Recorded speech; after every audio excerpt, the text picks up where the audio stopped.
Hello. Welcome back to my channel. Don't forget to like and subscribe and also support my small business at latricelemon.com. So I don't know if you guys have heard, but obviously we all know about Brittney Griner. Okay. We know that she was the one that had hash oil, which is essentially THC concentrated liquid.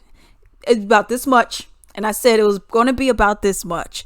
Then they brought it out and they said it was about this much. Okay. So that's essentially what's happening. You have her. She got sentenced, unfortunately, to 9 years in a Russian prison. Okay. I love my Russians, but man, what y'all doing? Okay. What are we doing? You know, so they sentenced her to 9 years. They also have a former Marine, a guy who was sentenced couple years ago to a 16-year sentence for being a spy. Okay, that's what they say, but there's some other stuff to that story. All right, now essentially what we're having right now, Russia's like, okay, well, Brittney's been sentenced, so do y'all want her back? Yeah, we want her back. And can we also get our other person that is being in prison over there in Russia? Yeah. What you gonna give me though? You gonna let me hold something? What am I getting? You know, so that's essentially what's happening right now. And they're like, okay, well, I guess they want to trade. So what y'all want? Oh, we got somebody in y'all's prison over there. And we got somebody in Germany's prison. Y'all gonna give it to us or no? What's going on? So that's what we're having right now. I'm actually play you guys the video right now. Secretary of State Antony Blinken talking today with Russian Foreign Minister Sergei Lavrov. The U.S. increasing pressure on the Kremlin to accept a prisoner exchange, calling for the release of Americans Brittney Griner and Paul Whelan. Sources telling ABC News in return for convicted Russian arms dealer Viktor Bout. Here's ABC's senior White House correspondent Mary Bruce. Tonight, the lines of communication are open. Secretary of State Antony Blinken today announcing he spoke with Russian Foreign Minister Sergei Lavrov about the U.S. offer to bring home former Marine Paul Whelan and WNBA star Brittney Griner. We had a frank and direct conversation. I pressed the Kremlin to accept the substantial proposal that we put forth. It's the first time the two have spoken since Russia launched its war in Ukraine. The call coming just hours after Lavrov said it would be interesting to listen to Blinken's proposals. But tonight, it's not clear if any progress was made. Blinken is refusing to say if he thinks a release is more or less likely, or to detail the Russian response. But Moscow says Lavrov did ask the U.S. to return to quiet diplomacy after the White House this week publicly announced an offer was on the table. That offer, sources tell ABC News, is to swap Whelan and Griner for the notorious Russian arms dealer Viktor Bout. But the White House tonight tight-lipped on the negotiations. Those conversations are going to continue to go on. We are not going to negotiate from here just because it's just the right thing to do, and we want to be very careful. And tonight, the White House is shooting down an idea floated by a Russian official to also release Vadim Krasikov as part of this deal. He is a Russian assassin being held in Germany. The White House tonight says this is not a good faith counteroffer, saying this is just an attempt to avoid the deal on the table. With Mary Bruce with those late details. Okay, so they're doing wanting to do a 2-for-2 prison swap. All right, so there's some other details that I have. All right. As I said, Griner is in there for 9 years. That is what she was sentenced to. Now, you may be thinking, well, who really is the other American, right? I mean, like, who's this guy? I mean, he's not in the news. Well, I did a little looking. All right. So we have a guy. His name is Paul Whelan. The former U.S. Marine was convicted last week. Well, of when this article was written, by espionage by a Russian court. He's not going to appeal it because they said pretty much. And if you guys watch one of my other videos, even if you try to appeal in a Russian court, you would get, it's like 1% chance that you actually win. So you got 99% of the time you ain't gonna win. So they were like, yeah, we ain't gonna do it. He has 16 years sentence. So essentially they accused him of being a spy. All right. watching the video, he went down there for a wedding and whatnot. His homeboy was a Russian cop or a Russian police officer of some sort. Okay. He then said, yo, between you and me, homeboy, that American, he's a spy. He ain't good. So then he ratted him out, said, I'm a spy. All right. But he says I'm not a spy. But he said, nah, he lying. He a spy. Give me that promotion now. Okay. So that's essentially what ended up happening. So with this and what his lawyers have suggested and whatnot was, hey, this whole thing's going on with Brittney. Why don't you bring yourself, I will say your tail, why don't you bring yourself into this deal and try to get back to United States? So that's what's happening. All right. So that was what his whole thing was. All right. Also, some other little tidbits about him. He's a 50-year-old American national who also holds British, Irish, and Canadian passports. All right. And this all happened in 2018 when he was arrested in Russia. All right. Now, who are the Russians? All right. So we're talking about, okay, Brittney, we're talking about this other guy, Paul. So it's like, okay, but who does the Russians want? So we have Brittney, who had hash oil, THC. All right. Then we had, and it was a little bit, like I said. And then you have Paul, who is a U.S. Marine, and he was accused of being a spy. He said that he was not a spy, so I'll take his word for it. Fine. Okay. Someone with hash oil, someone accused of being a spy. Who were the Russians? All right. So we got Victor Bout, even though it looks like Bout, it's pronounced Boot. He was accused of supplying arms to Al Qaeda, the Taliban. Okay. So let's talk about that. It says Russian officials have pressed about Mr. Bout's return since his conviction in 2011 by a New York jury on 4 counts that included conspiring to kill American citizens. All right. So I don't know.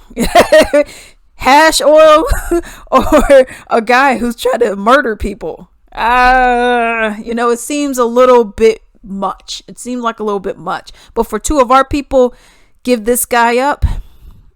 Fine. But then there's some other things. Oh, and also with him, he's called the Merchant of Death. That is his tagline. That's his name. Okay. And they also did a movie based on, it was a 2005 film, Lord of War. Nick Cage was in there, by the way. So that's who this guy is. Okay. Victor Bout. All right. Now, and here's a picture of what he looks like. Now, who's the other guy? All right. So we got hash oil, accused of being a spy, person who conspired to try to kill Americans, and arms dealer. Who is the other person? All right. So his name is Vadim. It says a Russian assassin has been jailed for life for murdering a former Chechen rebel commander on the orders of Moscow. Okay. And it says Vadim Krasikov. All right. That's his name. Vadim Krasikov, 56 years old, who went under the alias of Vadim Sokolov, was found guilty of killing 40-year-old, and I'm not even going to try to pronounce the name. I'm not going to be butchering it. All right. So he ended up murdering somebody. Now this is in Germany, is where he's sentenced. So that's the thing. Which is kind of weird. So you have our 2 American citizens. We have one of your Russian people. Germany has one of your people, but Germany ain't a part of the U.S. So I don't get how we're going to work this deal out if your person's all the way over there. You need to be making a deal with them then. But that's just another thing. So he was accused of murder, and that's what he ended up doing. And now he has a life sentence. Here's what he looks like. All right. Now, so the thing with Brittney, this is upsetting. Okay. 100%. This is upsetting. It's unnecessary. You don't need to be putting them up there that long. Okay. And with the whole spy thing, where's your evidence? Okay. She has a little bit of hash oil, but looking at how long she should have been sentenced, really, she shouldn't have been sentenced. She should have just been fined, but whatever. You don't want to do that, fine, whatever. But now we're looking at the other details, and it's like, you want this arms dealer that tried to kill American citizens, and you want this other dude that did kill a German, I'm assuming that person was German, that they ended up killing. And I don't know, some things trump the other, of course, you're an American, we want you back, but I don't know, it's just kind of at a point where I'm like, is this even, this is not a fair trade, but is it something that should happen just to get our citizens back? Is that something that we need to be doing, that we should be doing, just to get you to be back here with us? I don't know. What do you guys think? I would love for her to be back. I would love for him to be back. Paul, Brittney, I would love that. But at what cost are we going to be doing that for? And of course, if it was me, of course, I would love for you guys to get me out, but at the same time, what cost is it going to be? That's one of the main things about it. You forgot you had hash oil. And yes, she admitted, I forgot. This is what I was saying before. I was like, with that little bit, no one's playing that on you. I'm like, you must have forgotten that you had it in there. And she later admitted that she forgot that she had it in there. She thought she threw it out and she didn't. So that, you got being accused of being a spy, and it's like, but we got someone who's an arms dealer, tried to kill multiple people. You got one person that actually did kill somebody, got a life sentence. I just don't see the comparison for it. Do you think that maybe she should just be allowed to have, to have the swap? And I don't know how it's going to work, because in America we have to do a deal with Germany. You know what I mean? Like, okay, well, let's get him. And so we get our two people, but one of your people are over here. That would be if they're doing the 2 for 2, or maybe they'll just do the 2 for 1. Hey, you want both the American citizens? Give us him, Then I guess I could see that a little bit. I just don't know how they're going to end up doing it with Germany. That's my main thing. Because unless Russia has something, well, Russia does have something that Germany wants. Power, fuels, natural gas. Yeah, they do have it. And there was, a whole thing that happened where, they're like, man, these sanctions y'all putting on Russia, y'all need to stop that, because they have our gas, they have our power and stuff, because they had to turn it off for like scheduled maintenance or whatnot. And the Germans, they were freaking out. They're like, oh my God. And now they're like, well, man, Russia, they could turn this off if they want. What are we going to do? So you're having these large problems that are happening as well with that. So, I wouldn't recommend doing that, but I guess if they wanted to, and they think that they obviously think that they would, that's why the Germans are freaking out about it. But in this instance, I don't know what you would trade with them for, for your person. That, he is doing a life sentence, so that trade better be good. I don't know. I just don't know. I don't know how I feel about giving, yes, one of theirs back to get 2 of ours, or 2 of theirs back to get 2 of ours. But it's like the amount of crime just does not equate to me personally. What do you guys think about it? Did you guys know about these guys and their extensive background, if you will? Definitely let me know down in the comments down below. And until then.